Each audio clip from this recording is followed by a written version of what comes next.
There was once a man who had nothing for his family to eat. The cupboard was bare, and the children's eyes, once bright, had dulled with hunger.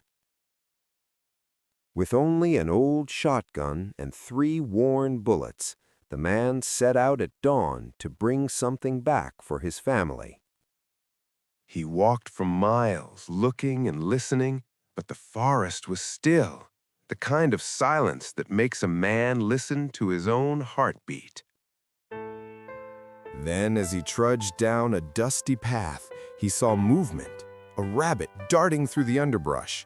Hope flickered in his chest. He raised the gun, took aim, and fired. But the shot cracked through the air and missed. The rabbit disappeared into the trees.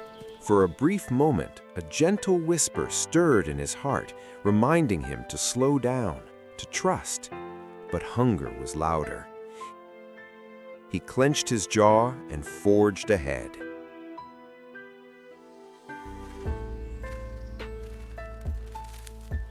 Moments later, a squirrel scurried across a nearby branch.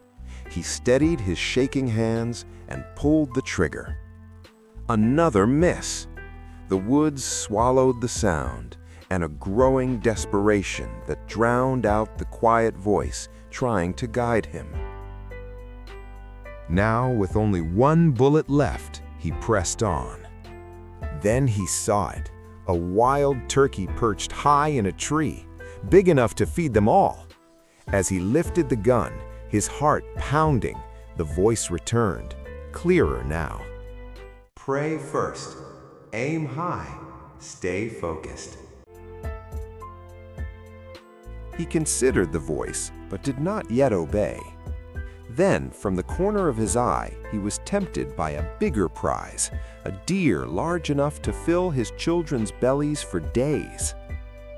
But before he could decide, a chill ran down his spine. He looked down, and there it was. A rattlesnake lay coiled at his feet. Fear surged through his body. Every instinct told him to aim low, to react, to protect himself first. He swallowed hard and whispered a sincere prayer. And then the voice came again, stronger, unwavering. Pray first, aim high, stay focused. With 1 bullet left and a still, small voice growing louder, he knew a choice had to be made. Ignoring the distractions, resisting the fear, he lifted his gun high, just as the voice had said, and fired. The sound thundered through the woods. In an instant, the turkey fell from the tree. The bullet ricocheted and struck the deer cleanly. The gun's handle snapped loose and struck the snake, putting it to sleep. At the same time the animals were hit, the man, having been forced by the recoil, stumbled backwards into a shallow pond. When he stood, he realized something miraculous. The pond was full of fish. He stood there stunned, then laughed, a laugh that grew from disbelief to relief to gratitude. Around him lay provision, protection, and proof that the voice he had nearly ignored had been leading him all along. That day, he returned home not only with food, but with a lesson carved deep into his soul. Pray first before you act. Aim high for what matters and stay focused on God.